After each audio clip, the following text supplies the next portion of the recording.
Welcome. I'm Benjamin Bernstein with astroshaman.com, and I'm here to give the annual forecast lecture for the Asheville Friends of Astrology. So what I want to do is first give you just a quick overview of the topics, and then we'll dive into them. We're going to start actually with a couple of carryovers from 2020. The big news of this year, and again, this is being recorded in November of 2020, was the Saturn-Pluto conjunction, and they had Jupiter in there too. And that Saturn-Pluto conjunction will carry over throughout 2021. So I will be speaking to that a little bit as part of this presentation. Another very significant event happens late in 2020 on the date of the winter solstice. That's the great conjunction of Jupiter and Saturn. And I'm definitely going to be talking about that as well in depth.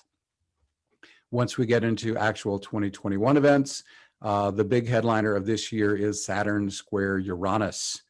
And that is the big headline. I'll talk a lot about that. I'm going to also talk about timing around that. Mars is going to line up with those guys 3 times during the year. And I'll let you know when those timeframes are, when we can expect that Saturn-Uranus energy to be its strongest. Additionally, we're going to have both Jupiter and Saturn squaring Uranus early in the year. I'll be talking about that.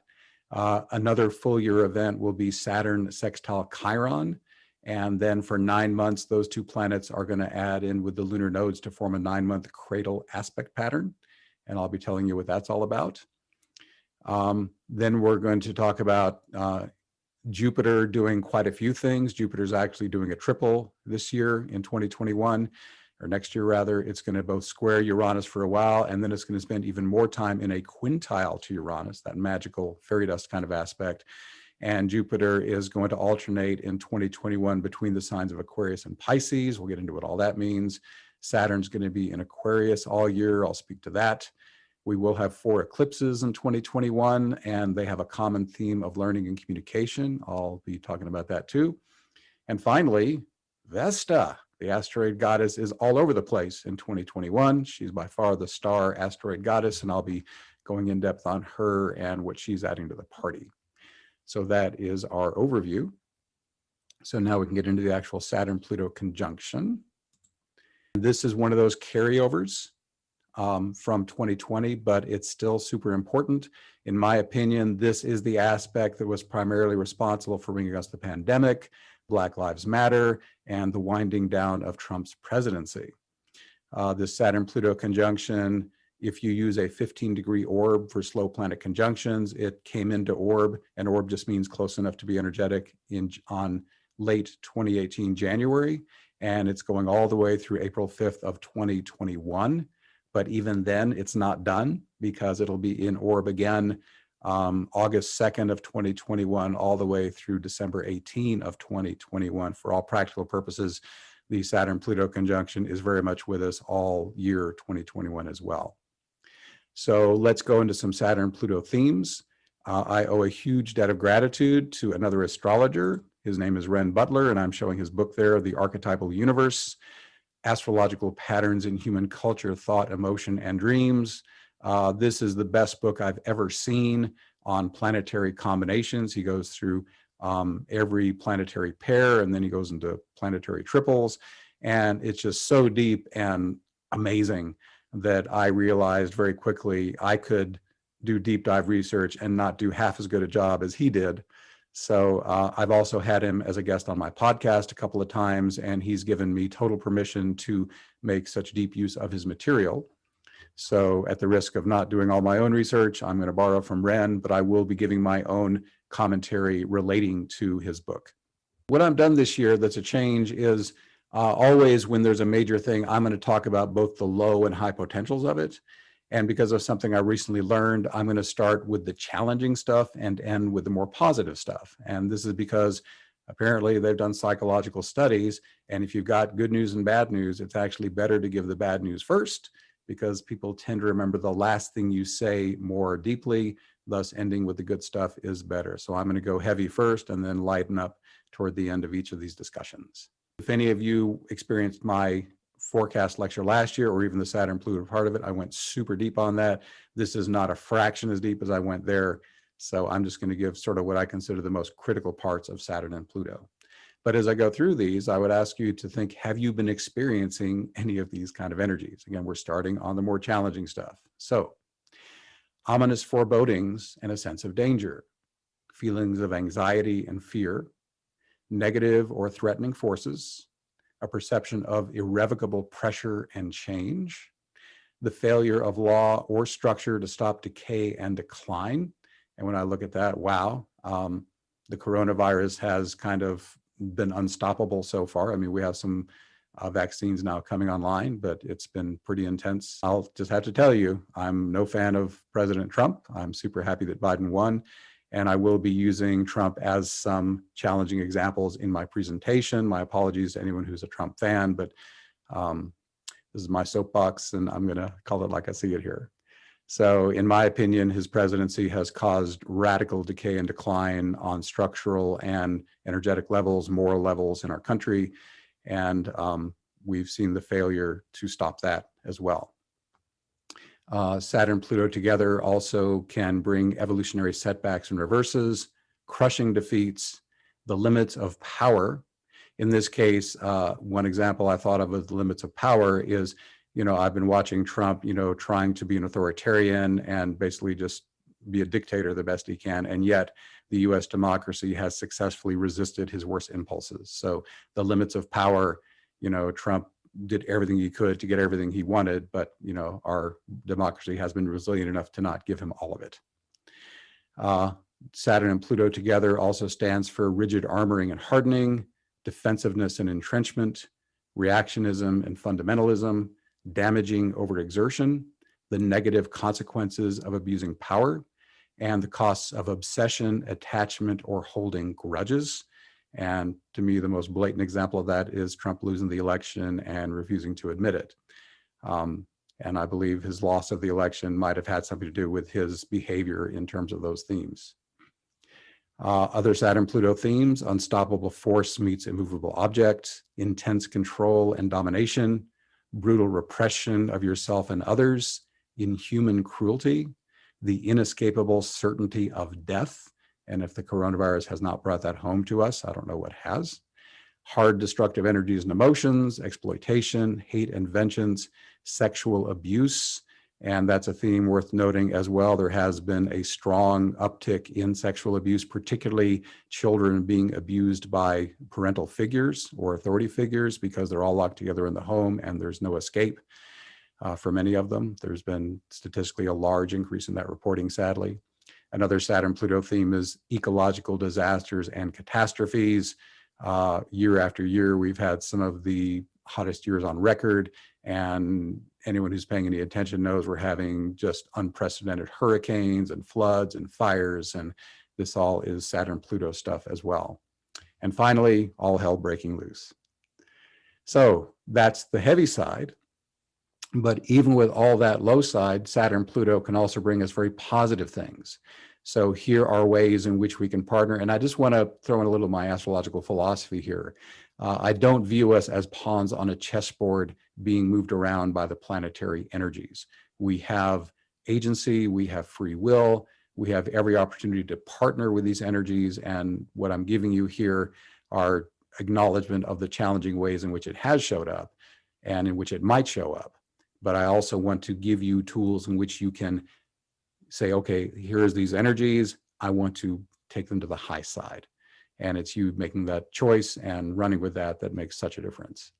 Positive side of Saturn-Pluto, which again will be with us through most of next year, 2021, profound discipline, strength, and endurance, heroic self-control, the capacity to bear down with great force and pressure on difficult situations until they're resolved, a deep sense of responsibility, an ability to build powerful bridges and foundations, solid successes, challenges which lead to an urgent reformulation of priorities, a need to cut your losses and deepen your commitment to the important things in life, profound feelings of powerlessness, but with the resolve to continue, a willingness to face every part of your unconscious despite the difficulty, completion of the death rebirth process and owning your shadow, expressing titanic forces in a way that helps the external world. So if you want to learn more about Saturn and Pluto, then you can Google the following phrase, Saturn-Pluto AstroShaman. And at least when I did it, my forecast for the January 12, 2020 came right up as the first hit. Or if you're experiencing this as a recording, you can click the link in the lecture notes for that. So that's the Saturn-Pluto stuff. Enough on that. Let's talk about the other big 2020 event, which is the Great Conjunction. So there is the Great Conjunction. It happens on December 21st, 2020. And as you can see there, Jupiter and Saturn are conjunct at 0 degrees, 29 minutes Aquarius. And also note here that we've got a square from Uranus that I'll be talking about a little later. I need to admit another borrowing here. There is a fabulous astrologer named Ray Merriman, and he did a marvelous post on this Great Conjunction. I'm gonna draw most of my material just from that post. I could not have done a better job myself, so I'm not ashamed to borrow when someone has done a fabulous job. And if you want to, I'll link to this also in the recorded version, but if you want to read this, go to isarastrology.com, ISAR astrology.com, and just search for Ray Merriman, Great Mutation, and it'll be right there. So the Jupiter-Saturn conjunction happens every 20 years. It's happening, as I said earlier, now on December 21st of 2020, again, the same day as the winter solstice, just a few hours later. This is actually the closest Jupiter and Saturn have come to the Earth when they conjoin since 1623, and proximity may increase power. This will be visible to the naked eye. In fact, so tight it's going to look like a single planet. And this is one of the most celebrated celestial omens in ancient astrology. And in ancient astrology, it was the most important event. Back in those times, they didn't know about anything beyond Saturn. And so when the two slowest planets they knew about, Jupiter and Saturn, came together, that was the biggest deal of all. In fact, they had a term for their conjunction. They're called the Great Chronocrator, CHRONOCRATOR, which translates markers of time. In fact, many believe that the Star of Bethlehem itself was a Jupiter-Saturn conjunction that took place in 7 BC in the sign of Pisces, which is the sign of spirituality. So we're also going to work with the idea that Saturn is in Aquarius here. Saturn is the old, Aquarius is the new. So contrasting keywords between these two, traditional versus radical and modern. And as I mentioned in here on the graphic, you can see that this great conjunction has the Saturn-Uranus waning square. And I want to mention that 0 degrees Aquarius is really impactful for me because, you know, there's a lot of controversy around when is the Aquarian Age, when does it start? And I cannot imagine a more potent indicator of the beginning of the official age of Aquarius than the great conjunction happening in the very first degree of Aquarius, especially with the timing being on the date of the winter solstice, which many consider the astrological new year. I mean, that is the day when the light begins brightening, and it's super close to January 1, where we have the calendar new year. So I'm not saying there's been no Aquarian energy so far. Obviously there has, but this is either some kind of official beginning or it's a kind of a step up from what's already there. So I just wanted to share my thoughts around that. Now, the reason I wanted to point out this red square here is because I wanted to give that astrology alphabet idea. In astrology, the alphabet says there's 12 characters in the alphabet, and there is a planet, a sign, and a house that all carry the same archetypal force.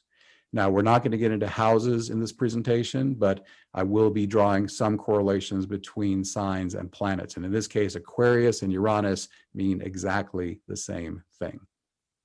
So this setup of the Great Conjunction is doubling down on the Aquarius/Uranus energy, which is the 11th character of the astrology alphabet.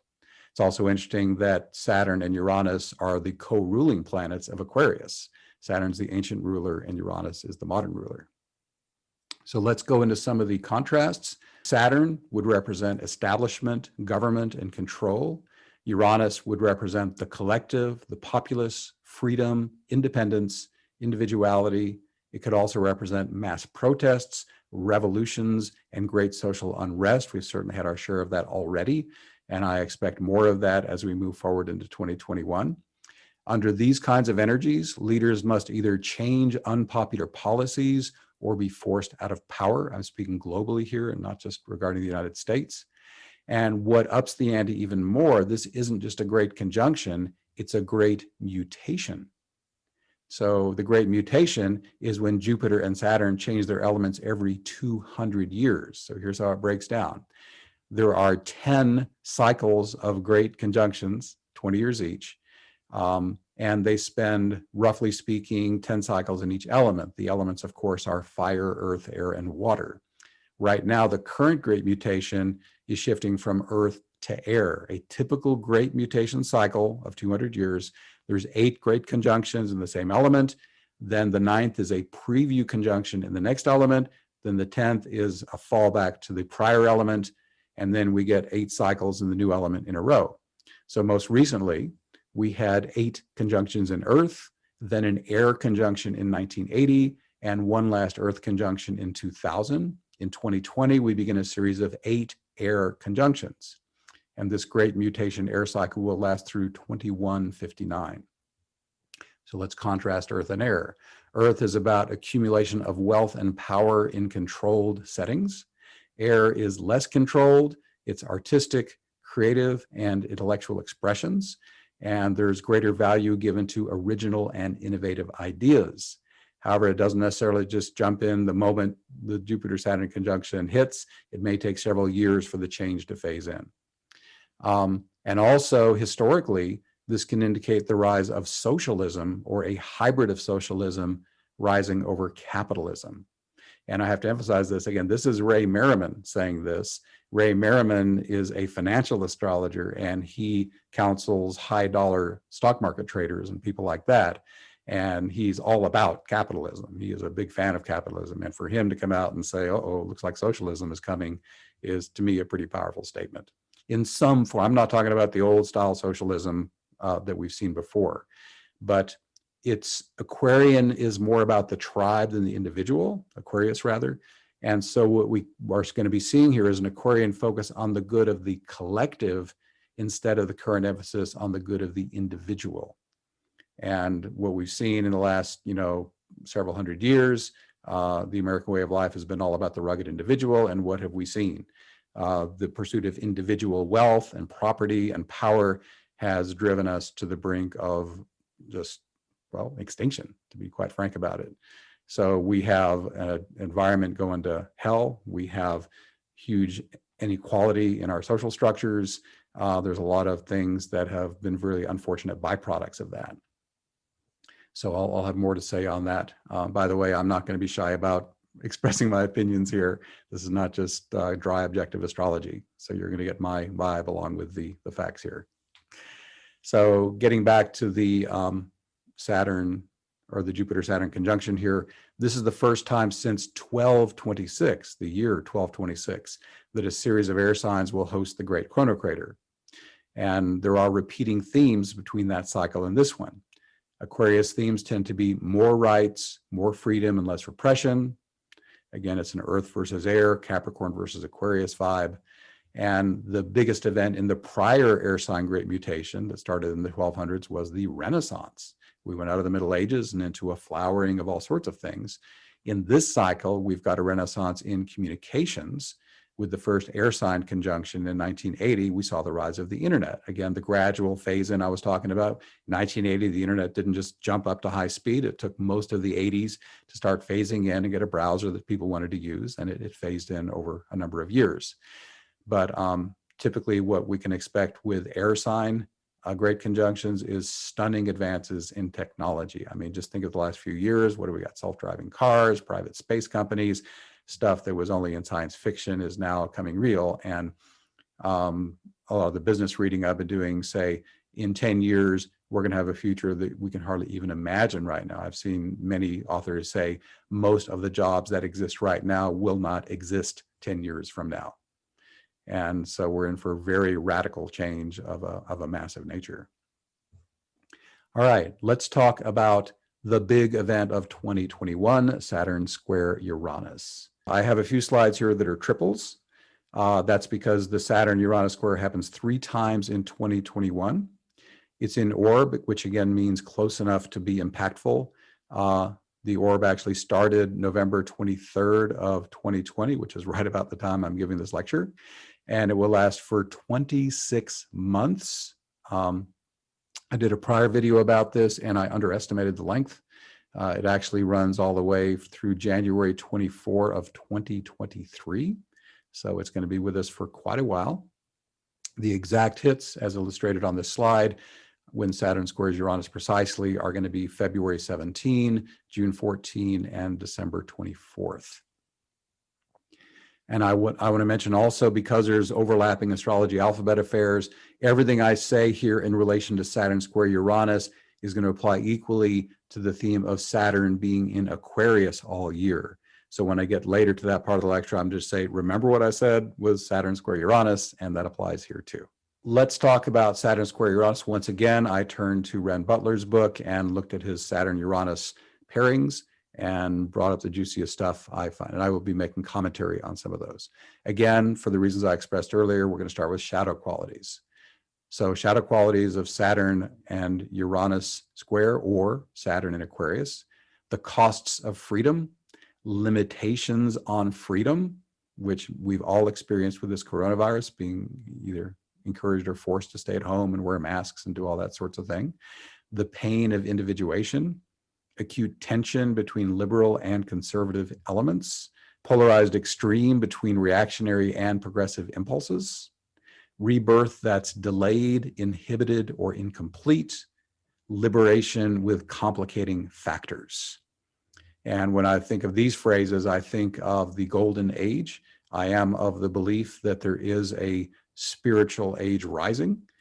And I know many people who are actively working toward this more paradisical experience on Earth for us humans. And of course, if you're not of that mindset, you say, yeah, right, that's why things are worse than ever here on the ground. That makes no sense at all. But what I see happening from my shamanic viewpoint is we've got 5,000 years of dominator patriarchy culture that has to be flushed up and cleared. Trump at least has done us a favor there by flushing it up and making it visible so that we as a society can deal with it. So I believe we're in a major phase right now of facing and cleaning up the negative, self-centered, profit-only kind of mindset that has been so dominant in Western culture for so long.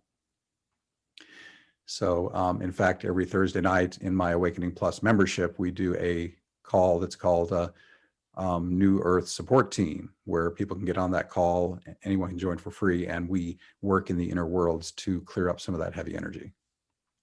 So back to more themes of these combinations of Saturn and Uranus: failed or compromised experiments, such as the global response to the pandemic so far, unexpected problems and disruptions, severe shocks, and rude awakenings. And this is one of the big things I'm expecting that'll be different than this year. This year, in 2020, we've had Jupiter, Saturn, and Pluto with a triple conjunction in Capricorn, and none of those planets is especially fast. They're deep, but the coronavirus didn't just happen overnight. It took weeks and months to really build and get strong. Even the Black Lives Matter, which came to prominence strongly, still, that was a buildup in response to police shootings and didn't just come out overnight. I believe in 2021, we're going to see things happen much more rapidly because Uranus is like a lightning strike and Saturn is structure. So I'm expecting the dramatic things that will happen in 2021 may happen very suddenly and surprisingly, and I think they'll come about much more quickly than they have in 2021. This can be both challenging things and wonderful things of all descriptions. And these things work also on all levels. This is not just global and governmental and business. This is you and your personal life that it will affect as well. It's both the micro and the macro. So we can think of, when Saturn and Uranus together, what if one kind of is overcompensated? It's getting a lot more energy than the other. If you get into an overcompensated Saturn situation, here are the things that can happen: repression of the young, dissenting, or eccentric members of society by forces of authority and tradition, forgotten ideals, endless compromises, future shock, fear of change, unbearable physical tensions, body armor and character armor, and constant hypervigilance. If Uranus gets overcompensated, a little too much on that side in a challenging way, you can have ongoing impatience and extremism, the need for unreasonable levels of independence, irresponsible or harmful forms of rebellion, giving up secure foundations prematurely, consequences of unchecked experimentation or hubris. We can see the negative sides of modern science and technology, anti-spiritual revolutions, proclaiming freedom for yourself by imposing dictatorial conditions on others. So those are all obviously on the challenging side. Now, what about the positive side of Saturn square Uranus? There's always upside, even with, and I know it's a square, it's a hard aspect that over and over again, when I've not only worked with clients, but studied the charts of famous people, it's the hard aspects like squares and oppositions that actually bring them out the peaks of a lifetime. The most powerful breakthroughs, the biggest accomplishments and successes usually happen under these hard aspects. So if someone told you or you believed hard aspects are bad, not so. They're just intense. They demand action. Something is going to happen when you have a hard aspect. And again, when you consciously partner with it, you can direct it in a more positive way. So here are some upside ways that you can partner with the Saturn-Uranus square to have a more wonderful life. Responsible and balanced freedom, careful change and innovation, cautious experimentation, freedom through structure, liberating routine. I know in my own life, I find it super helpful. Every morning I get up and I drink lemon water and I jump on a rebounder for 5 minutes, all to kind of move heavy energy out of my body. I try to work out every day. And when I have that liberating routine, freedom through structure, I feel so much better than if I don't. Other positive Saturn-Uranus themes: hard-won liberation, liberation in increments, conscious and deliberate freeing of yourself, a sense of nothing given freely, having to work for it. I think of Black Lives Matter in that context. Very little has been given to that movement just as a gift, but they've been perseverant and are working to help balance the inequalities that have been around for hundreds of years in racial themes. Saturn square Uranus can be the need to cool down eccentricities as contrasted with genuine authenticity. And in his wonderful book, The Inner Sky, which is an awesome beginning astrology book by Stephen Forrest, Stephen Forrest talks about eccentricity with Aquarius, saying, you're only partially there if you're just eccentric. You want to be full-blown your own unique self, flying your freak flag all the way. And that's the full-blown, fully expressed Aquarius. If you just have little quirks and eccentricities, then that's a partial movement into that, is a way of thinking about that. Another Saturn-Uranus or other Saturn-Uranus possibilities: tradition versus progress, authority versus rebellion, conservatism versus change, security and adventure, materialism and idealism.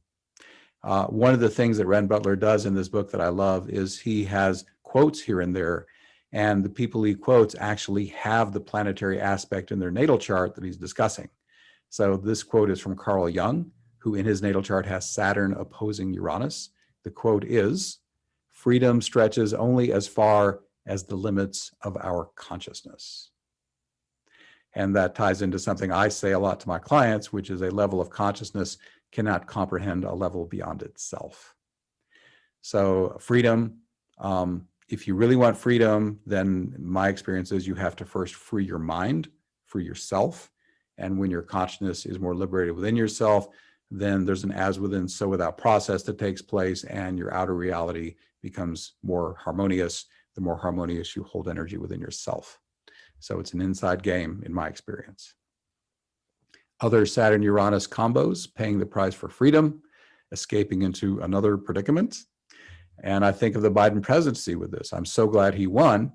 And to me, it's a big shift up from the Trump presidency, but I'm also concerned because the status quo, even under a Democratic influence, it's nice and more friendly to the common person, but is it enough to make the radical shift that we need to get toward complete environmental sustainability? So I'll be watching his presidency to see if it's enough of a shift. Also, Saturn and Uranus together can challenge the bedrock assumptions of a worldview. And I'll speak to a couple of those here. The paradigm of endless growth versus sustainability that I've referred to here. Basically, I just imagine if I was an alien arriving on Earth for the first time and watching and seeing what we humans are up to, they might want to ask, why are these humans at war with their own planet? Why are they destroying their planet when they need it? And to me, we've created these fictions called, money and economics and capitalism, just concepts in our minds is really all they fundamentally are. We all buy into it, so it's real. But what if we all shared a different idea, like, oh, we need to be sustainable. We need to act so that the seventh generation beyond ourselves have a wonderful world to live in also, instead of pursuing a quarterly bottom line profit. So, so the paradigm shift is that. And I want to speak to that. I want to mention another author I love a great deal. His name is Charles Eisenstein, and I'm going to strongly recommend one of his books. It's called The More Wonderful World Our Hearts Know Is Possible. And I've read, I think, all of his books. And he's a very forward thinker. He's thinking outside the box. How can the world be more wonderful? He's a wonderful critiquer of the shortcomings of our current being states.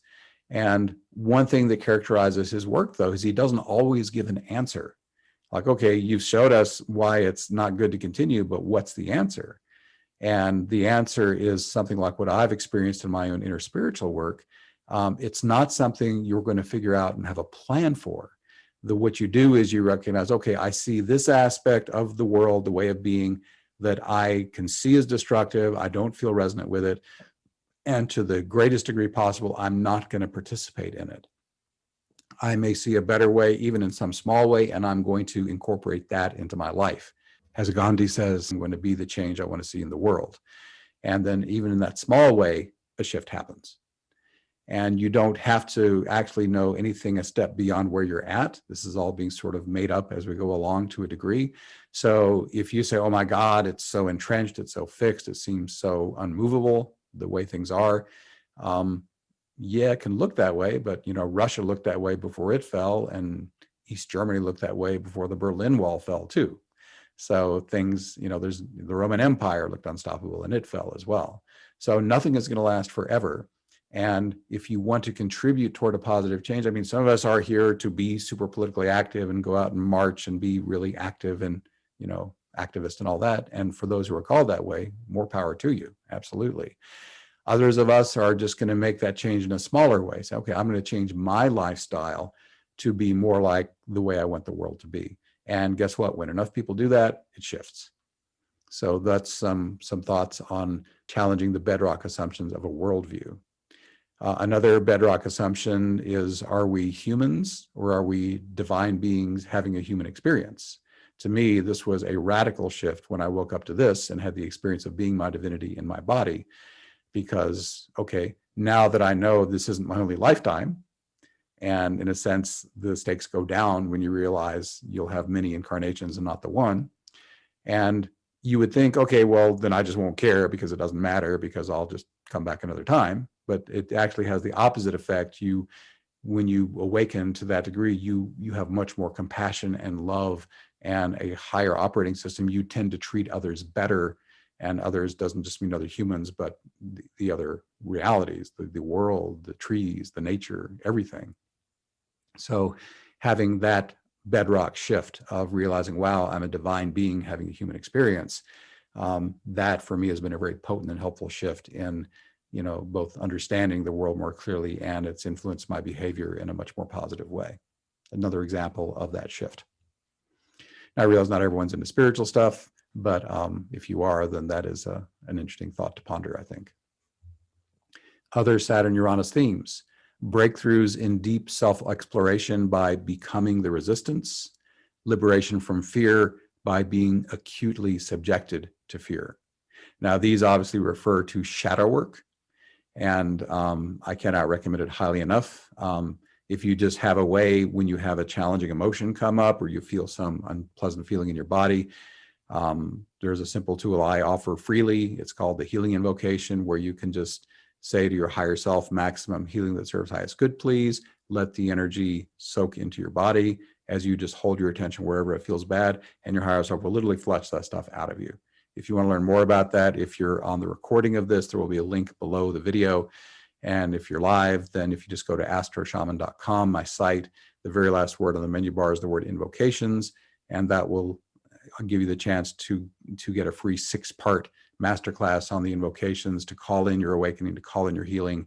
And I've been given this stuff for 10 years. Thousands of people have done it. I can't even keep track of all the emails saying how well it works. And again, it's a totally free deal. So if that interests you, you're welcome to take advantage of that as well.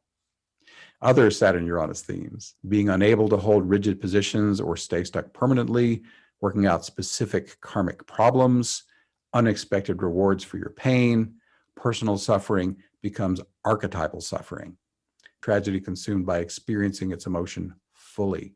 Again, this also all relates to shadow work kind of stuff. It's so helpful to face and purge those challenging emotions and stuck places in your body so they don't have to bother you anymore. Other Saturn-Uranus themes: death in one place leading to rebirth elsewhere, and the global breakdown of antiquated structures. I've spoken to that already. I believe in 2021, we're going to see all kinds of structures, governmental, business, personal, falling rapidly because they're done. And it's time for a better and more conscious structure to rise. Again, there will be some cases in which a darker and more self-serving structure will rise. The forces of darkness have just as much right to play on the field as the forces of light. But I'm hoping if you're watching this, you're one of the light workers on that side. So I ask you, if an old structure is going down, then please try to create a new and better structure. I'm not a believer that it's all about getting back to normal. As I believe you've intuited from my comments, normal sucks. The normal we've had is on a suicide mission. So the thing to think about is, how can we make a better reality? In fact, I just listened to a podcast yesterday. I'm sorry, I'm spacing his name. He's like one of the most powerful public speakers of all time. He did a little podcast and he said, use this downtime to create something new. Don't just try to get back to the way things were. Tony Robbins is who it was. So even he thinks this is a good idea. Another Saturn-Uranus possibility is transcending time and causality. Saturn is time. He's the time lord. Overcoming the need for external security. And for me, when my experience of overcoming the need for external security was, again, having that awakening, realizing what I really am is soul that cannot be harmed in any way. And having most of my experience be that means that I'm much more comfortable in my human form. And again, the odds, or rather the downsides, are much lower when you realize I'm not just the body. I'm so much more than that. There's an aspect of me that cannot be harmed. Also, Saturn-Uranus, an ability to remain unfazed by any extreme. Of course, awakening is really good for that. And spirit coming to know itself in matter. Of course, I've been talking about that endlessly here. So those are some thoughts on Saturn-Uranus. Obviously, I come from a very spiritual perspective on things. So that's the spin I give. There's obviously tons of other ways you can play with Saturn and Uranus. In 2021, there are 3 Martian hard aspects to the Saturn-Uranus square. The one on the upper left is with Mars conjunct Uranus and square Saturn. And the orb of that is December 18 of 2020 through February 7. Then below that, we have the T-square. That's a right triangle for you geometry fans, with Mars, Saturn, and Uranus. The orb of that is June 16 through July 15. And then on the right, we have the T-square with Mars, Saturn, and Uranus, November 3rd through November 26th. I mentioned earlier that Mars will be a catalyst here. So these time periods I just named, I would anticipate that these would be the most volatile and active periods of the full year Saturn-Uranus square in 2021. Then we've got Jupiter. And Jupiter, as I said earlier, is working 3 ways here. We're going to have Jupiter square Uranus early in the year. Then we're going to have Jupiter quintile Uranus for a while. And then Jupiter is going to be in Aquarius part of the time. And these all interpret with the same keywords. So I'm going to kind of hit all 3 in this section. The specific Jupiter-Uranus square is exact on January 17 of 2021, but it has a 3-month orb. It comes into effect on December 6 of 2020, and then it's out of orb starting on March 6 of 2021. Then we also have quintiles. So those turquoise aspects you see there are those. So again, 3 of these in 2021. The quintile is a 72-degree aspect, 1/5 of the circle. It's associated with magic, inspiration, divine connection, fairy dust, all really just powerful, positive, inspirational things. There's a bunch of quintiles in the chart of Mozart, for example. So the Jupiter quintile Uranus is going to be precise on May 5th, July 3rd, and December 24th. And it will be in orb continuously March 30th through August 8th. I'm now going to talk about this astrology alphabet of Jupiter hanging out with the 11th character of the alphabet. It's in Aquarius or square Uranus or quintile Uranus. So shadow qualities. Now, before I go into these, let me mention that we're not going to see much shadow quality in the quintiles. Quintiles they're just positive. It's very hard to make something challenging out of a quintile. But Jupiter square Uranus can be challenging, and Jupiter being in Aquarius can certainly be challenging. So here are downside possibilities. And when I mention them, these are just so you can be on the lookout for them in the larger world. And if you see them within yourself, note that, and then turn instead to the upside ways of expressing the same 2 archetypes together is a great way to play that.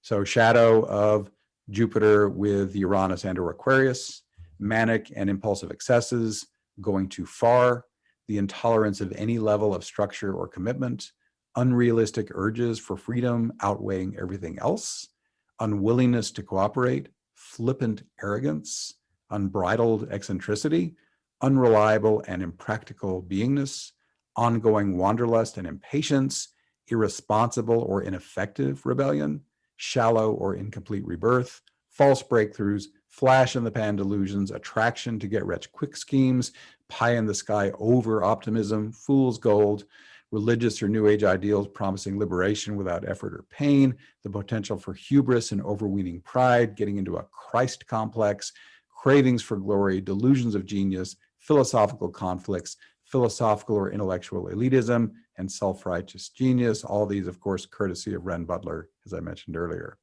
What about the upsides of Jupiter interacting with Uranus and or Aquarius? Dramatic breakthroughs and quantum leaps, rebirth and awakening, the surprising resolution of problems, unexpected openings and opportunities, expanded horizons, changes of fortune or philosophy, incurable and infectious optimism. A quote that Ren brings out in his book here is from Alexander Pope, the famous author who has Jupiter trine Uranus natally. The quote is, "Hope springs eternal in the human breast." We also have as possibilities heightened aliveness, access to new layers of realms of experience, transcendence of petty problems and attachments, urges to share your light, the light at the end of the tunnel, the eureka moment, feelings of universal redemption, collective epiphanies and awakenings, breakthroughs that benefit everyone, everything around you coming vibrantly alive, higher emancipation, freedom for all, the idea that the truth shall make you free, maximum liberation, moments of genius or brilliance, divine inspiration, creative frenzy to become as God, and that's a good thing, flashes of greatness, ascendancy of the liberal, humanitarian, and progressive impulses, and surges of cultural flowering. So there's so much high side with Jupiter hanging out in Uranus and interacting in Aquarius. So if that vibes for you, please spend some time working all that, those beautiful energies. I mentioned Jupiter square Uranus for a period of time. It just so happens, though, that Jupiter's not acting alone. The entire time that Jupiter is square Uranus in the early part of 2021, Saturn's in there too, the entire time, December 6th of 2020 through March 6th of 2021. So what we're going to get into now is interpretations of all 3 planets interacting together. Jupiter and Saturn conjoining, squaring Uranus. So challenging potentials, self-righteous extremism, hard manic energies, premature rebellion or attempts at change, chronic lack of focus, a preference for new age gimmicks over real inner work, consequences of unchecked experimentation, impulsive excesses followed by negative feedback, ongoing pattern of hubris and punishment, philosophical rigidity or inertia, which precludes deeper breakthroughs, sobering up after initial breakthrough, delaying or mitigating rebirth. The positive upsides of Jupiter and Saturn in combination with Uranus are responsible freedom, incremental liberation and expansion, disciplined experimentation, a talent for solving difficult problems, awareness of both rights and responsibilities, restraining over optimism, progress within established structures, holding tension internally until a resolution presents itself, the sudden lifting of pressure, laying the groundwork for future quantum leaps, tremendous freedom earned over time, a balanced philosophical approach to spirituality, suffering leading to liberation, effort leading to ecstasy, chronic symptoms unexpectedly leading to divine consciousness. I know some people that's happened to. Breakthroughs in consciousness which redeem all possible life circumstances and, emotionally speaking, lead turned into gold. So those are some beautiful ways you can work with Jupiter and Saturn squaring Uranus in the early part of 2021. So next we have another full year event, Saturn sextile Chiron. Again, I'm showing the three instances here on the same slide. It's a long orb, 15.5 months. It comes into orb on November 13 of 2020. So it's already in effect as I'm giving this lecture. It's going to last all the way through February 24th of 2022. The exact alignments are February 9th, June 24th, and November 26th. What can you get with Saturn sextile Chiron? You can get smooth, energized shadow work. And I should mention, this is a sextile. It's a lot harder to have a challenging experience when it's a soft aspect. I'm not saying it cannot happen, but the softer aspects tend to give more harmonious expressions usually. So Saturn sextile Chiron can be smooth, energized shadow work, healing of old emotional and psychological wounds. This can be life affirming if done consciously and skillfully. I've already mentioned my healing invocation. I have this image I use around discussions of healing. I call it the great onion of consciousness. My vision here is that at the core, this onion is your pure divine self, just like it initially came out of source, perfectly awakened and ecstatic and brilliant and, blissful. But then as we go through human incarnations and we have unhealed wounds and traumas, each one of these puts a layer around that perfect core, and they start building up layers and you get an onion. And then when you incarnate into a lifetime, you deliberately separate yourself from that onion. In other words, now there are exceptions, of course, but most humans come in and they give themselves amnesia. They go behind the veil. They think for a while, deludedly, they're just an individual human, and they totally lose remembering of the fact that they're a beautiful divine being. So here's the human, here's the great onion of consciousness over here. And every time you do a good piece of shadow work, every time you face that challenging emotion or that unpleasant place in the body, and you clear it using some method, whether it's my healing invocation or anything else that works, you can do breath work, you can do plant spirit work, whatever works for you, that layer peels away. And then more light is perceived by the human self. And it isn't just visually brighter, it's a whole shift in consciousness. If you do a good piece of shadow work, you'll go into ecstasy every single time as that layer falls away. And that creates a new higher baseline awakening. And most of us can keep moving into higher and higher awakenings throughout the lifetime if we do good shadow work. In fact, I've experienced that shadow work is one of the very most effective ways to accelerate your awakening if you're wanting to do that. So Saturn sextile Chiron definitely harmoniously supports all that kind of shadow work. And of course, the more you've done your own shadow work, the more you can help others do it. So this aspect can also help you be a more effective healer. It can help you start or amplify your chironic roles of mentor, shaman, or awakener. So let's look at another thing here. Here is a cradle. Here is the Saturn Chiron sextile at the bottom of it. And the other 2 points are the lunar nodes, the nodes of the moon. And this is a long-lasting cradle. It runs for 9 months. That is a long time. And the way we want to interpret this is we've got the south node in Sagittarius. We've got the north node in Gemini. And that's the axis of communication. And therefore, this is supporting learning about shadow work or learning how to be a good healer or mentor. Or if you've already got your chops good enough, you are communicating to others and sharing information about this. So those are all great ways to use that long-lasting cradle. The next thing we want to talk about is Jupiter. And this graphic is demonstrating there's Jupiter at the top, and it's in two different signs in 2021, as I mentioned, in Aquarius and Pisces. The way that's breaking down, as I mentioned, Jupiter comes into Aquarius right around the time of the winter solstice, right around the 21st of December. As 21 opens, it's in Aquarius. It will spend the first 5.5 months of the year there. Then on May 13th, Jupiter will enter Pisces for 2.5 months, pull back. On July 28th, Jupiter retrogrades back into Aquarius for 5 months. And then right at the end of 2021, on December 28th, Jupiter re-enters Pisces, and he'll be there for another 5.5 months. And then we're into the next year. So the main effect of Jupiter, first and foremost, is to amplify the meanings of the signs. Okay. Now, I've already covered Jupiter interacting with Aquarius. I went deep on that already. So everything I said when I was talking mainly about the Jupiter square Uranus, all those same keywords as I mentioned apply to Jupiter in Aquarius. Jupiter in Pisces, we're going to discuss shortly. So hang on for that. We need to get into what Jupiter means on its own. Because if we're talking about that planet, we need to understand its core meanings. As it so happens, Jupiter is the largest gas giant in the solar system. Now, we astrologers have a funny way of calling planets. In the original Greek, planet means wanderer.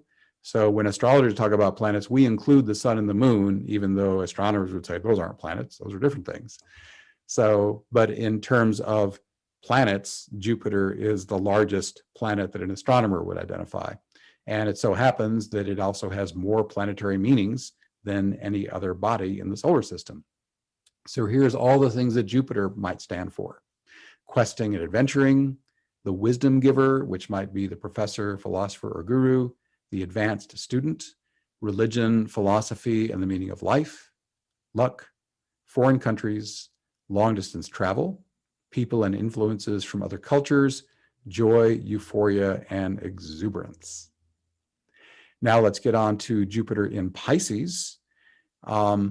If any of you paid attention last year to the sextile between Jupiter and Neptune, which was in orb through almost the entire year, January 9th through November 30 of 2020, still is in orb at this moment, same keywords. So once again, borrowing from Ren Butler, I actually went into his section of Jupiter-Neptune aspects, but again, Pisces and Neptune with the astrology alphabet, same keywords.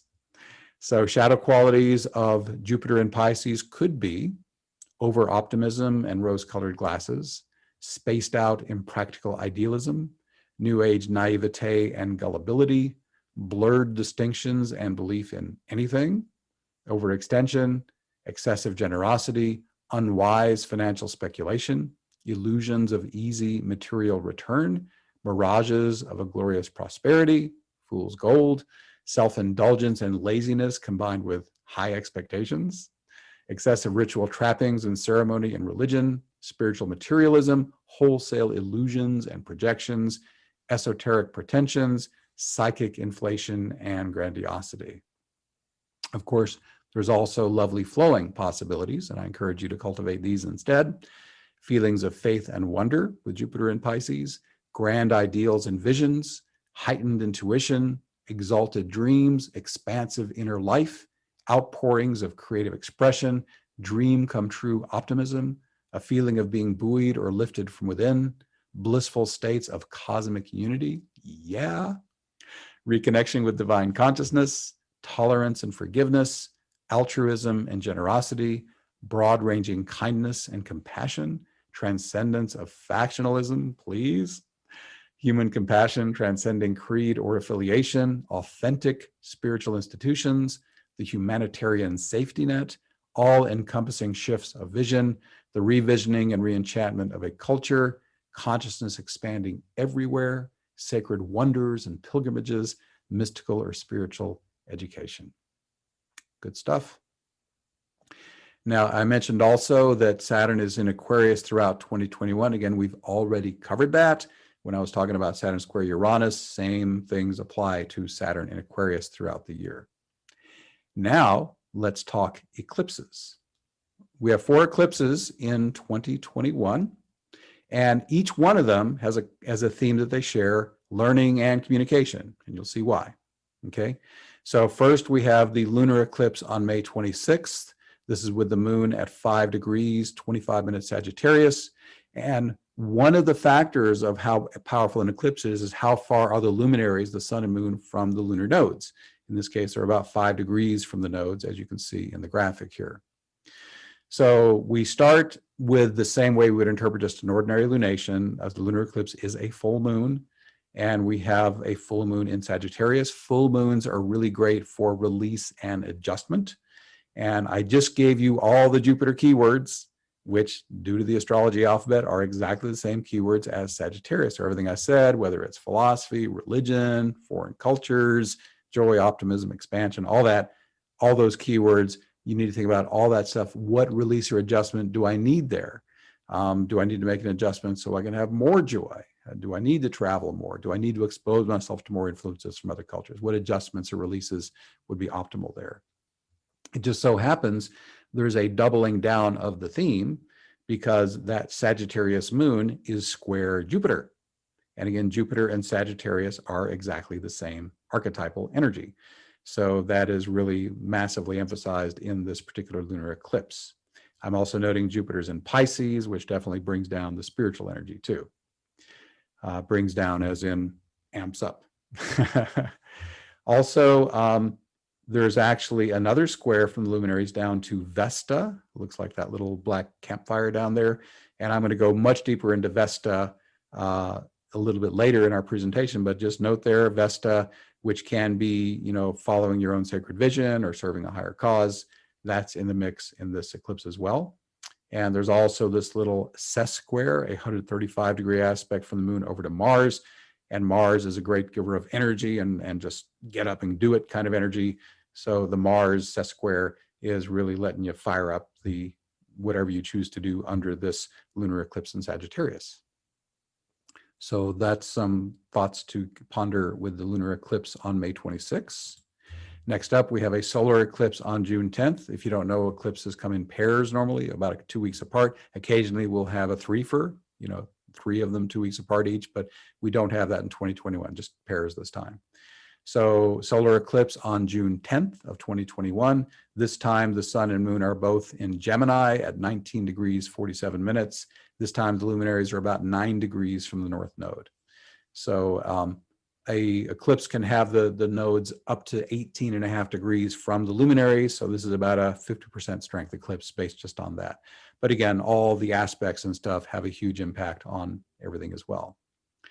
So again, I said communication was a theme. Obviously, this is a new moon in Gemini. Again, a new moon is great for new beginnings. And Gemini, its main theme is learning and communication. And we double down on this theme because not only do we have sun and moon in Gemini, but about 1 degree away, we have Mercury in Gemini, just past the sun and moon. And Mercury and Gemini are, again, the 3rd letter of the astrology alphabet, learn and communicate. So Mercury conjoining that sun and moon so tightly puts a massive emphasis basically here on the solar eclipse of June 10th. If there's something you want to learn, great time to start learning it or amp up your learning. Or if there's something you want to communicate, this is an awesome time to begin communicating whatever that thing is. As always, the aspects color and give subtlety to the interpretation. We have here a grand cross, also called a grand square. This is a geometrical square. The 4 red lines I'm tracing are there. I've already talked about the luminaries and Mercury. Let's go up top and see, we've got Neptune square the sun and moon. And Neptune is the bringer of divine flow, intuition, and creative inspiration. So some of the ways in which this could play out is, oh my God, I've got so much inspiration for what I want to express to people. Mercury is the mental left brain. Neptune is the right brain flow of just knowing from nowhere. So this is a time in which if you want to harness more powerfully or develop more completely your ability to just know from within, there is, I believe anyway, there is a place called the Akashic Records, and all knowledge is there, past, present, and future. And repeatedly in my own work with clients, sometimes information just comes down the pipeline and I can feel, okay, that's an intuitive download that's for this person and I share it with them, that's an example of how you would put Neptune and Mercury together, for example. So the solar eclipse, if you choose to cultivate this, can increase your ability to relax and just know. You remember in the first Matrix movie, you know, Neo gets the download, oh, I know Kung Fu. And it's not quite that dramatic usually, but it's the same idea of where your human brain can receive downloads of information as needed. So that's a beautiful way to work with that. It can be a channeling aspect as well. But also, again, Neptune is inspired creativity, so it could just be creativity. Now, normally, Gemini and Mercury are associated with mental things, words and speech. But really, the bottom line theme of Gemini and Mercury is just communication. So theoretically, this could express itself, say, as instrumental music or dancing, things that don't even involve language in words, because there are other languages of motion and sound. So while it would normally comes out in the more left brain, verbal or written forms, it doesn't have to absolutely. We also have, as part of the aspect pattern, Pallas Athena at the top. Pallas Athena is the asteroid goddess in the mythology. She springs fully armored from the head of Zeus. And she's a devastating warrior when she fights, but other awesome ways to use her is to be strategic. She's very good at diplomacy, negotiation, politics. And of course, since I'm a service to other person, wanting everyone to come out well, I love to recommend Vesta being used in a way that everybody wins instead of trying to cunningly take advantage of others to harm them and to get what you want. So Pallas Athena says, do it, whatever you're doing, have an intelligent plan, have a strategy. And now again, with Neptune there is knowledge to which you can just go with the flow and not plan it out. And if you're at a deep enough level of awakening, you really don't have to plan anything. You can just be in flow and things, you're just the instrument of spirit, or you are consciously merged, and you can get to the point where there's no difference between you and spirit. You're just a blended being fully, and there's no sense even of a separate human self from your divinity even more. But if there is, then that human self can perceive it's getting download and work. So basically with Neptune and Pallas both there, to the degree that you can just surrender and let the divine flow through you and run the show, that's awesome. But to the degree that's not happening, then engage Pallas Athena and do your strategic planning from the ego. There's other asteroid goddesses in this solar eclipse as well. Juno is across from the sun and moon. Juno is committed partnership. So this suggests, are you learning from or sharing information with someone in a tight personal container? Or perhaps do you have a partner with whom you are jointly learning or jointly sharing information? And then there's Vesta down there yet again, saying, okay, is this in alignment with your passion, with your purpose? Is this serving some higher cause beyond your own selfish interests? So that's the solar eclipse. Next up, let's move up to November. And then we have the lunar eclipse on November 19th. And this one is with the moon in Taurus at 27 degrees, 14 minutes. And this one has the luminaries about 4.5 degrees from the lunar nodes. That's pretty tight. That gives us a lot of power to work with here. Again, full moon, release or adjustment. The moon is in Taurus.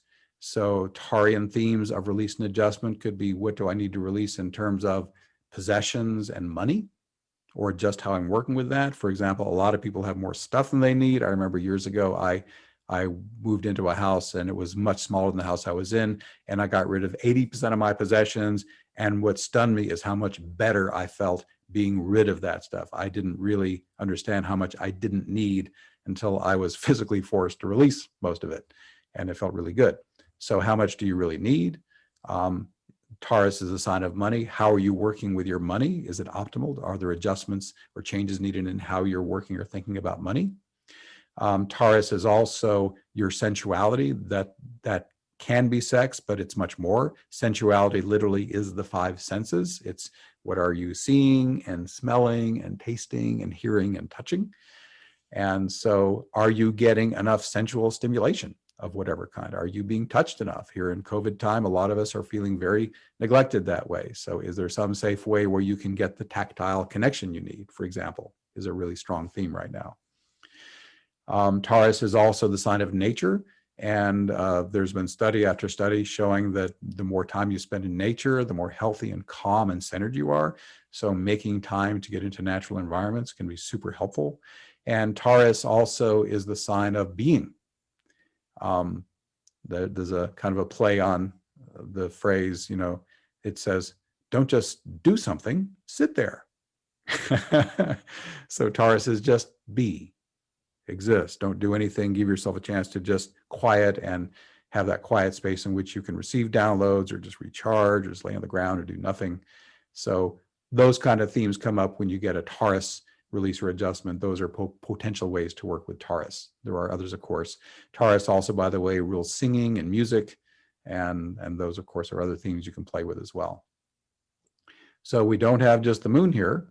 For starters, there's Mercury again, opposing the moon down here. So once again, the communication theme is back. And I'll mention, you know, the nodes themselves are bringing the theme forward, because in every single eclipse, we've got North Node Gemini, South Node Sagittarius, and that's the axis of communication itself. But as we're seeing, we have other communication indicators above and beyond just the placement of the nodes. So Mercury brings the learning and communication theme back.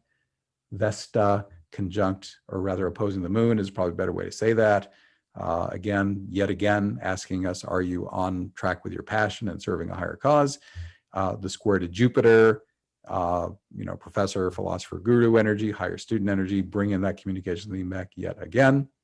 And some subtler things with this particular lunar eclipse on November 19, moon trine Pluto.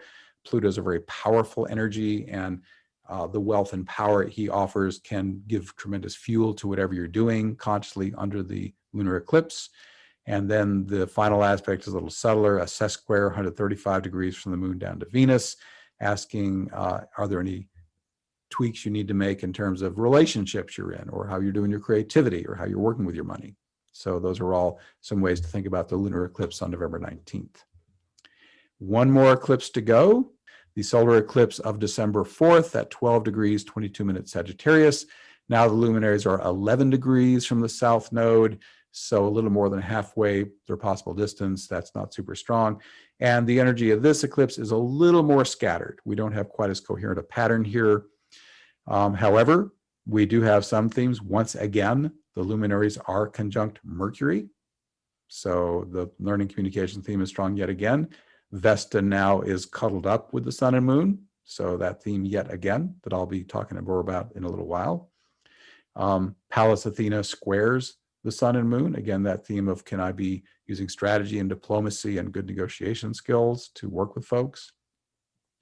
A sextile from Saturn to the luminary says, again, that's a friendly aspect. So Saturn tends to behave better under those. So it says, whatever you choose to initiate under the Sagittarian energy. I didn't mention, of course, new beginnings in Sagittarian themes, which are the same themes as I talked about with Jupiter earlier. Saturn says, hey, can you make a plan? Can you be mature and responsible and plan your time well? And, you know, just be a responsible person to make all this work. The trine to Chiron encourages your own healing, or you stepping out as a healer or mentor, as we discussed earlier with that planet. And the Uranus quincunx says you might be getting some intuitive hits about new directions to go, and also encouraging you to be your authentic self and even serve others with your special gifts that you most love to use to help other folks out. So those are a few ways you can work with the solar eclipse on December 4th. And then we have Vesta. This is one of the glyphs for Vesta, and it's the sacred fire glyph. Vesta, Vesta everywhere. And Vesta is highlighted by aspect patterns and eclipses throughout most of 2021. She is far more prominent than the other three asteroid goddesses. In fact, we are going to take a quick tour through all these. I'm not going to interpret each aspect pattern. My reason for showing these to you so quickly is going to be just to show you just how often Vesta gets emphasized throughout the year. So let's take the quick tour. We have a triple Thor's hammer.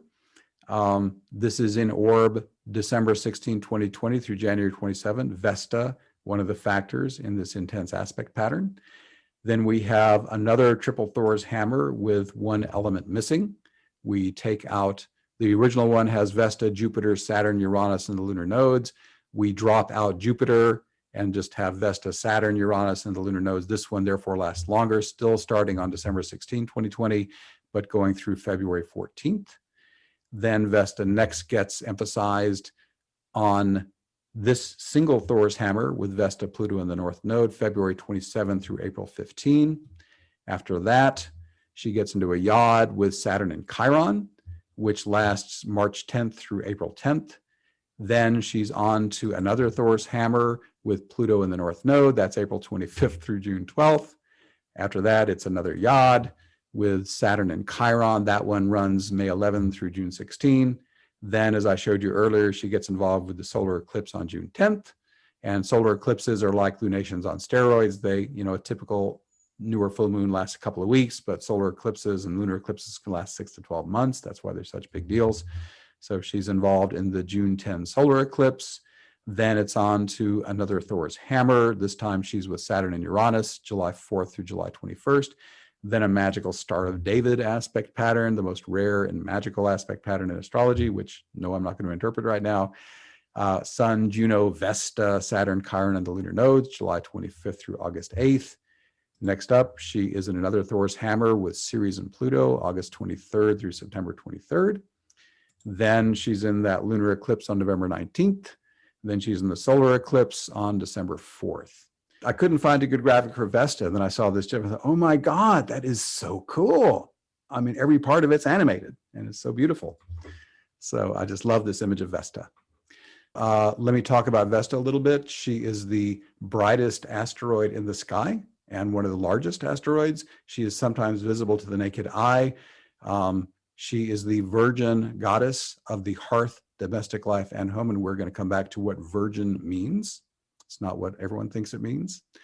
She is the keeper of the flame in Roman mythology. She represents devotion. She is the protectress of Rome, the sister of the god known both as Zeus and Jupiter.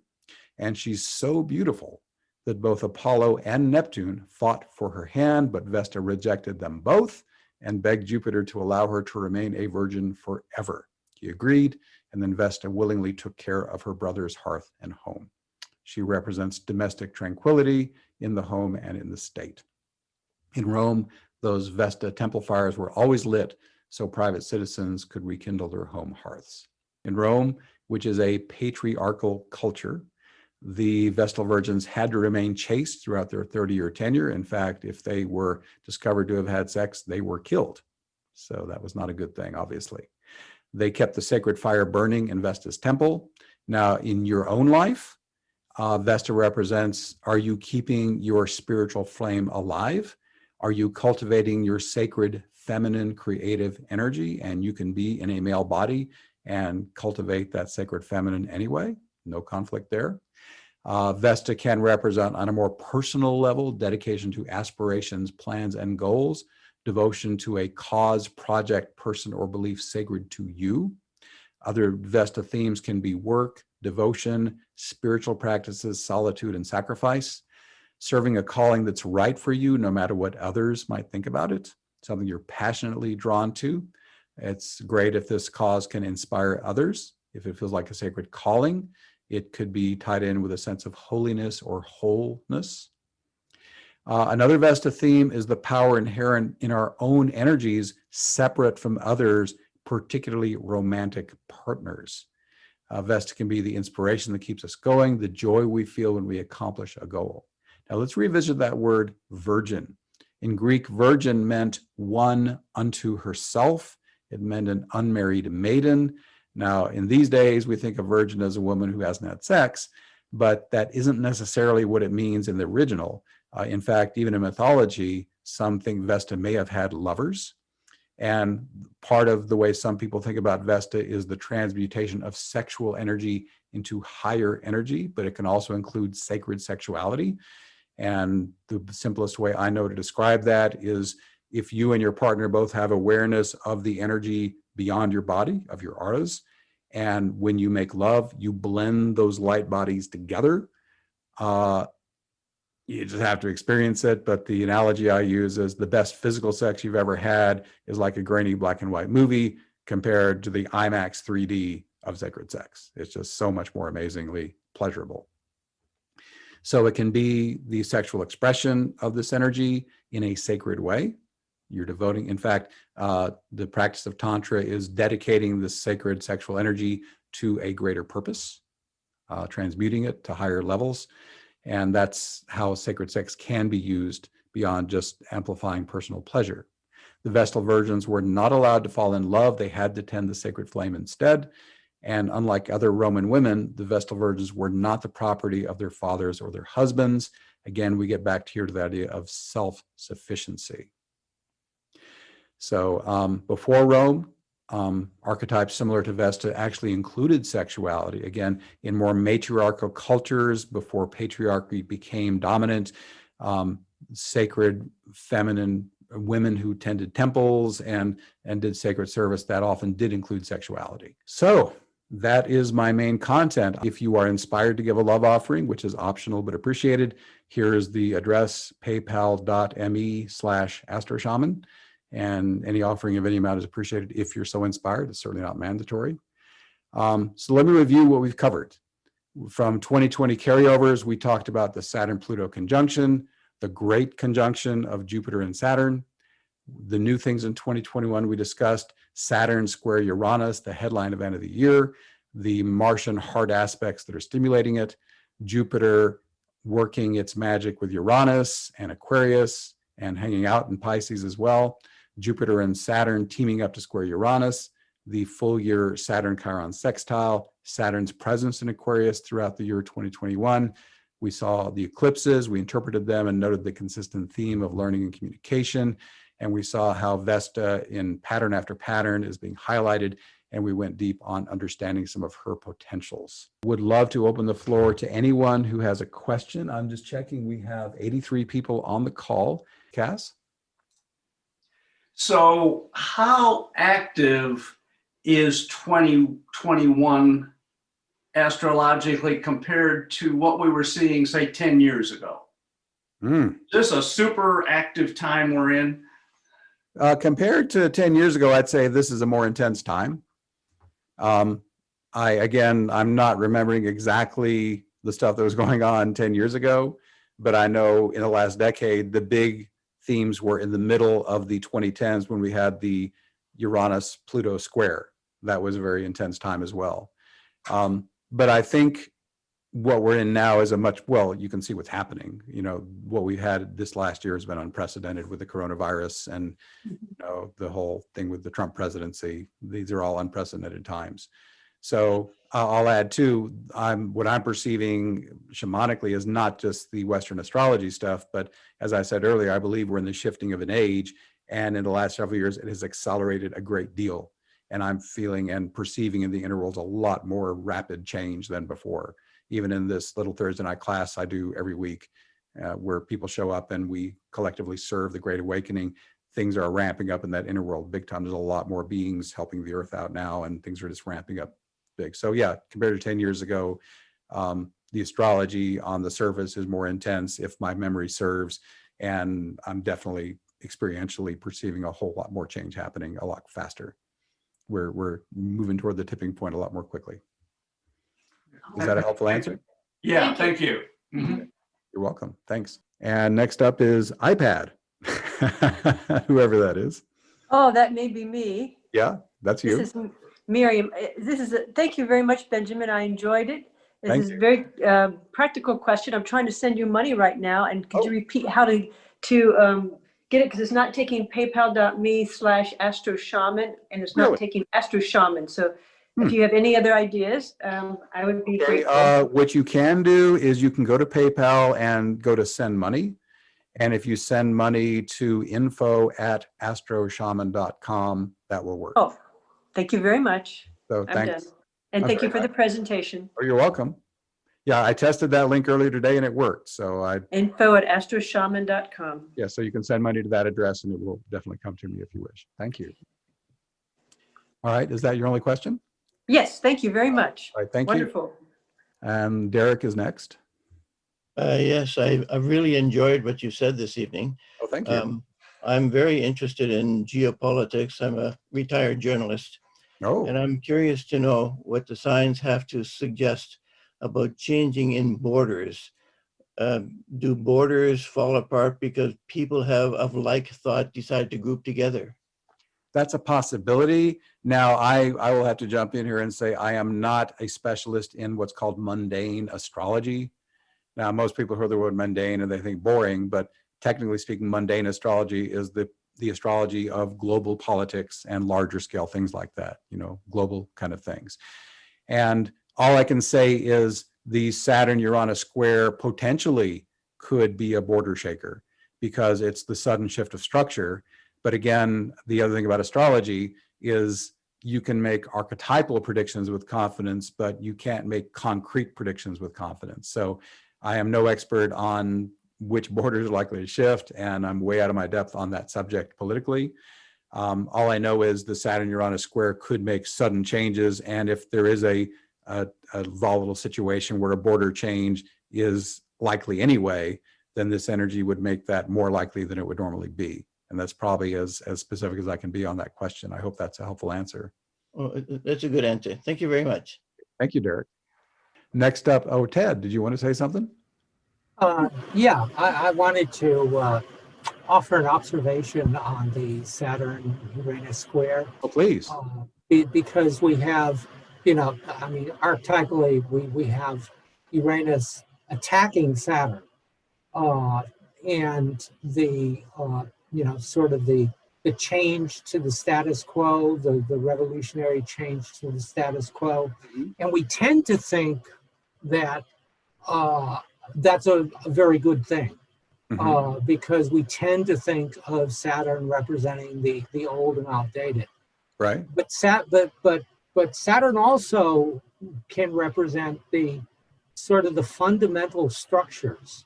Mm-hmm. And I think that's something that maybe we should be watching is the danger to our fundamental structures. And we've already, begun seeing this. Yeah. And maybe, to the extent that those fundamental structures are being attacked, are being subverted and undermined. Mm-hmm. That's, again, something to watch, something to pay attention to, and hopefully bring about a good change, and maybe the attack on our established structures will cause them to reform. Mm-hmm. And to change in a positive direction. That would be the hoped for outcome. But yeah. So are you speaking about fundamental structures that are positive and are best maintained, or are you talking about Yes, I'm talking about positive. Yes, fundamental structures. For instance, the fundamental structures that support our democracy. Right. The checks and balances. I mean, those are all Saturnian things. Yeah. Yeah, and obviously in this instance, Trump would be the Uranus chaos factor. Exactly. Yes, chaos. That he lost the election, trying to attack the very legitimacy of the electoral process because he wants to stay president. Yes. So yes. In this case, I'm rooting for Saturn on that one. Right. A strange place to be. Yeah. But an interesting thing too, Uranus can represent, quantum leap and upgrade. So maybe in response to what Trump is doing, maybe there will be some reform of the democratic structure to make it less vulnerable to what he's doing. One thing, it's like every software needs a black hat guy to go in and try to break the code, right? To make sure it's secure. In a sense, Trump, in my opinion, is acting as the black hat. He's testing our democracy to see how much authoritarian impulse can it stand. And, if democracy is going to maintain and stay strong, then it will have learned from the attacks from Trump on his more authoritarian thing, where we can get into a more stable structure with that possibly. So again, we'll see how it plays. Is there anything else you wanted to share, Ted? No, that's it, except, it's excellent as usual. Well, thank you. I appreciate it. By the way, if anyone doesn't know, Ted is the president of the Asheville Friends of Astrology. He has shepherded the group for years. And all of us with the organization are so grateful to him for maintaining the leadership of the group and keeping it cruising. Thank you so much, Ted. Okay, we've still got time, Chris. Appreciate the time, and thanks for everything you're doing, Benjamin. My pleasure. Just to expand upon what Ted's kind of asking about, it's kind of my initial question. I see a lot of change coming, and I hear you're talking about a lot of change. Mhm. I feel like we're just on the beginning of the curve, and I feel the curve is kind of a downward trend. That it's a lot of change. Do you see an end of the change coming, like in the future? I feel it's a couple years off, but I feel like there's a lot of things getting challenged these days. Back to what Ted was talking about, Right. and I wonder if there's a time frame that you see that, like, you would expect things to be challenged for a year or two or three, and then for us to come kind of out of the trough. Does that make sense? It does. And I'm going to speak to this not from an astrological perspective, but from my own spiritual shamanic perspective. And what I spoke to this some degree earlier. I believe that, you know, if we maintain normal and we keep society going in the basic direction, that will be catastrophic. You know, we're going to have a decimated environment. We're going to have continued radical inequality economically to huge groups of people. You know, millions of species are going to be destroyed. It's just not a healthy course. And again, what I talked about earlier with the movement from earth to air, from more self-centered, I want my stuff, and I'm not really concerned with the consequences, to the air sign, let's think more broadly and universally about the entire tribe, the seventh generation effect. To me, there's a lot of work that has to be done for our society to shift from the growth paradigm, which can no longer be sustained by our resources, and into a sustainability paradigm where we are only consuming what can be replaced. And that is not the course we're on now. So in my opinion, we need the Iranian energy to help us make a radical shift. You know, the climate scientists are talking about, you know, it may already be too late to stop the radical changes of ocean rise. And we've seen the last couple of years, so many more hurricanes and fires, and all that's going to get just more and more intense as a result of what we're doing. So I'm personally of the mind that we need to make a radical shift and shift our paradigm, really. So I don't believe it's a good idea to go back to normal. I think we need to think better, be the change we want to see, and imagine what's the most beautiful, harmonious world that works for everybody that we can imagine, and in whatever way we can start bringing that into our personal life. And my own mission individually is to help people awaken. And I've got this simple little invocation that people can do and actually immediately merge their higher self with their human self. And what I've seen, it's an as within, so without game, which I referred to also. If you can bring that divinity into yourself, awakening 101, just a baseline awakening, where your divine is just merged with you at just the simplest level, then you have this abiding peace and harmony. And then you project that into the world. What I've seen over and over again, a person, even with the best intentions, who is disharmonious within themselves, will spread that disharmony, even if they don't mean to. So if you want to bring positive change, step one is get harmonious within yourself, bring your own inner harmony online, and then, and only then, can you truly spread harmony in a really meaningful way outward. So those are the thoughts that arise for me with your question. So yeah, I don't want normal. I don't want to go back to what we had. That sucks. We need better. No. Yeah, no, I'm with you on that. And I think most of us on the call are like, if not everybody, like, yeah, we don't want where we came from, right? We're going to better places. But I think, like, well, maybe I didn't state it right? So I'm with you. And what I'm thinking is, like, we're coming off of a large change, and I feel like there's more change to come. Oh yeah. And I was wondering if you could see into the future, quote unquote, how long do we go into this tear down phase where we're trying to take where we came from and transmute it into that better place?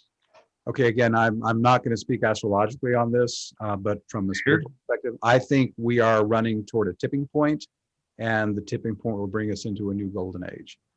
Where so we too. shift out of identifying as, you know, I think I'm an individual human being, I'm just looking out for myself, into the conscious realization, oh my God, I'm one with everything. If I harm any other being on this planet, I'm hurting myself. And you feel that pain as if you were harming yourself. That's where we need to get to as a species. Well, and let me just say one more thing. And that the big changes like that do not happen incrementally. They happen as quantum leaps. and it builds and builds and builds toward the peak. And then all of a sudden it happens, and what seemed impossible a moment before now appears inevitable. So every person who awakens, who holds that higher divine consciousness, who holds that peace and harmony and love, you know, they help everyone else, and the rising tide lifts all the boats, and eventually we get to the point where it just shifts and we're there. So that's, and the last, I'm fully answering your question here. And I believe the intensity will ratchet up higher and higher and higher. We'll get more and more and more intense until we hit that tipping point. And I don't think there's going to be much relief until we do. So we just need to get on with the program, get our awakening on, so we can hit that tipping point, and then we can relax and enjoy the new, better level of that we've now come to. That's what I'm planning for and hoping for myself. So if I didn't answer your question already, now feel free to speak. Okay, yeah, I don't want to monopolize anything. No, that kind of is the question. And in that perspective, do you think that's years? Is that generations away? I hope it's not generations. I hope it's soon, but I have no sense of the timeline.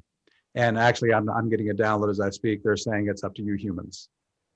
It's not going to happen in a particular. It's enough of us humans get our consciousness on, and enough of us awaken enough that, you know, this relates to the Maharishi effect. Back in the 70s, the transcendental meditation people would actually have several thousand people rent out a few hotels, and they would all be meditating around the clock in a city, and they'd be tracking the crime rates. As soon as those meditations started, the crime rate would like drop 30%, and then they'd go for a few days and they'd stop, and as soon as they stopped, the crime rate went right back up to where it was. So they were demonstrating scientifically that the power of a group of people holding a powerful, peaceful consciousness can affect the environment around them. And what we need now as humanity is that globally. And that just means enough people walking around in embodied awakening to make the shift happen. Perfect. So that's what I'm making.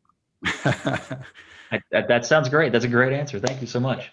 So again, I could be dead wrong, and it could all be going down to hell in a handbasket, but I'm planning for the optimistic future. You know, I think our beliefs have a powerful impact on our reality. I'm a fan of telling the most wonderful story that could possibly fit the facts. Thank you. Thank you for sharing. Welcome. Thanks for asking that great question. Let's see who else we have. LaFlora, did you have a question? Yeah, I kind of want to piggyback back off of that, which is, would you have any recommendations of how to work? Like, is there a specific focus as us on the call to aim that energy? I'm thinking around Uranus, but just the whole new, this vision that we're trying to achieve. Is there, do you have any insight about what some of those, I know you've kind of talked about it and it would be personal for each one of us, but right. Is there anything collective we can do to hit those points? There are so many ways, and the nature of this shift is that each person does it in their own way. There is no one universal prescription. So the first thing I would say is, if you already feel that there's a path you're drawn to toward that awakening or that greater state, then follow whatever path you're inspired to take. One thing I offer on my site is a little free 6-part masterclass on invocations.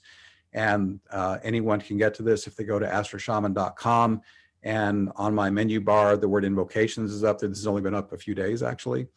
And click that. That'll take them to a page that describes it, and they can plug in their name and email. That opens them to a 6-part class that teaches the invocations for embodied awakening and for healing, and then teaches you how to integrate it on a daily basis. It's all completely free. And this is the best and most helpful presentation I've given of these invocations ever. I've been giving these tools for 10 years, but this is, I think I finally nailed it in a way that makes it real easy to get. These are super simple, quick and easy. And ayahuasca gave them to me in a ceremony way back in 2011. I've been sharing them ever since. They're still the best tools I'm aware of for a person to individually facilitate their own healing and their own awakening. And they're free to try. If they work for you, great. If not, do whatever works better. But they're available in the way I just described if anyone wants to check them out. And if you're watching this as a recording, they will be linked in the show notes under here. I just signed up today, and I want to say thank you so much for offering so much as a real invitation. Of course, my dog is barking, to get started. You know, so much as soon as there's, I mean, it's just so easy. And thank you. And I'm looking forward to doing them this week and Oh, thank you. Well, I seeing hope you they work again. for you. They've worked for a lot of folks. Yeah. And again, all I can say is there are probably tens of thousands of people like me who have a technique they were given and they're sharing it to the world. And all I can say is just find the tool that works for you, that you resonate with, and use that tool, whether it's mine or someone else's. I could care less. Just find the tool. If you're drawn to it, just find the tool that works and do it. And there's a lot of ways to get there, and just find the one that personally works for you. Okay, thank you. All right, who else we got? Tienserin. I'm probably mispronouncing that, but I think you know who you are. You did great. Thank you so much. Okay, good. Thank you so much for your generosity. That was awesome and amazing. Oh, thank you. So the way I look at it, the way we are right now, I feel like we have a case of amnesia of how powerful and how loved we are. And that's where we get us here, an amnesia of how loving God is, you know. And I think that's what we get, the way we are with the planet, the way we are with each other. And I guess my question is, you speak a little bit about divinity and kind of almost our own autonomy in all of this. And there's also like divisiveness that's going on with conspiracy theory about, you know, new world order, about, you know, Corona being a hoax, and people are just like at each other. Yep. My question to you is, how can we as a person that owning our own autonomy and our own voice be able to still bring people together instead of creating more diversiveness, like from an astrologer perspective, from a shamanic perspective? How can we navigate all of that and still come together going into a new stage of beings? Good questions. And there's more divisiveness out there now than there ever has been. Okay. Right. So I can tell you what I do, which is the best I know, which is first I tend to my own awakening. I make sure I myself am in a state of harmony, flow, ease, and grace the best I can. And whether I do it with my embodied awakening invocation or one of my shamanic tools, I just don't settle for less. If I find I've been tweaked out and I'm off, there's some shadow work coming up, I'll do my shadow work, get it flushed, and get back to center. So maintaining my own equanimity and divinity the best I can is the first step. Next is, what are you paying attention to? You know, I have a lot of very close friends who are buying into these conspiracy theories. I don't even know if they're true or not. What I do know is if I put attention on them, it brings my vibration down. And the premise I'm working from is my personal mission is to spread love and light the best I can. And even if all that conspiracy stuff is true, it still doesn't change what I'm here to do, which is to hold divine consciousness, offer it to those who wish it, and not impose it on anyone who isn't interested. You know, I'm a niche market. I'm speaking to that small minority of humans who are interested in the awakening and going deeper. So I have tools I offer freely, and I don't impose anything on someone who's not interested in it. And I find I am synchronously attracted, or they're attracted to me, to those who are ready for what I'm offering. So I guess, let me simplify it even further. I think what I just gave was too specific about me. My belief is if you get your awakening on and you maintain that baseline, then you are guided by your own intuitive flow. And you will know what your particular mission is at all times, because if you're an embodied awakening, your intuition is driving you. The consciousness operating that human body is the source of your intuition in the first place. And then in each moment, you won't have to wonder what to do. You'll just know intuitively, oh, that's the next thing, that's the next thing. And then you kind of go on autopilot. You get to rest your left brain and not worry so much about what to do. You just know what to do through inner guidance. And then whatever your particular mission is at that moment, and my sense is it's all being improvised, because the forces of light do stuff, the forces of darkness respond, they countermeasures. And it could be divine will start you doing one thing, and then halfway through they'll shift you to something else because the situation changed. Okay. So my belief is you just stay with your flow. You keep listening to inner guidance. You know, the vaccines are coming, and what I'm going to do is when the time comes when I make a decision, I'll just check my inner guidance and say, should I or shouldn't I? And I'll go with whatever my inner guidance tells me to do. Exactly. Because ultimately, go ahead. Because, we're in the situation, there's so much, Fox News versus CNN or whatever, there's a truth out there for everybody, and a truth as true or false as you want to have it be, So not to mention what on Instagram, it's like, who made this? Yeah, so there is no more relying on objective reality out there. There's nothing you can really trust anymore in the outer world. If you can't trust the divisive stories out there, all you can trust is your inner guidance. And all I know is your higher self knows what you're here to do. And if you can tune into your intuition and be guided by that, that is the only reliable source of information I'm aware of anymore. Agreed. And since it created you and it has the overview, it can actually see the ideal future for your human self, and it will be guiding you toward that if you're willing to follow it. So being intuitively guided, following what it says, is the simplest course through all this mess we're in. Wonderful. I hope that's a helpful answer. Yeah, and my friend had a question about, do you believe that there will be an human extinction? And if we can stop that by... I hope not. Okay. I'm an optimist by nature. My vision is that enough humans wake up that the awakening spreads like wildfire across the planet, and we come to our sanity again. Wake up from this 5,000 years of patriarchal dominator delusion we've been in, and we harmonize and have a more peaceful existence again. I'm hoping that will happen. I hope for that too. But who knows? Wonderful. All I can do is do my part, hold my consciousness, and spread my little message, and the greater masses will do what they do. That's beautiful. Yeah. Thank you so much. You're welcome. And I see it's 9 o'clock, so I think that's when we're supposed to stop. So I apologize. I did not get to the typed questions, but it felt proper to give priority to the ones that were spoken. Ted, is there any last thing you wanted to say before we wrap it up here? No, just thank you, Benjamin, and thank you everyone for your attendance. And as I said, next month, third Friday, we do this again with Stephen Popland. So everybody's welcome to attend. Thank you. Good night. Thanks, everybody. It's been a pleasure. Thank you, Benjamin. Thank you, Benjamin. That was amazing. Thank you. Thanks, everybody. Thank you. Thank you. Peace. Thanks, Benjamin. Thank you. All right, so we're going to end the call. Many blessings again to everyone, and anyone who's interested in my own personal work, astroshaman.com. All the stuff I do is mentioned there, so if you want to check it out. So thanks again, everybody, and good night.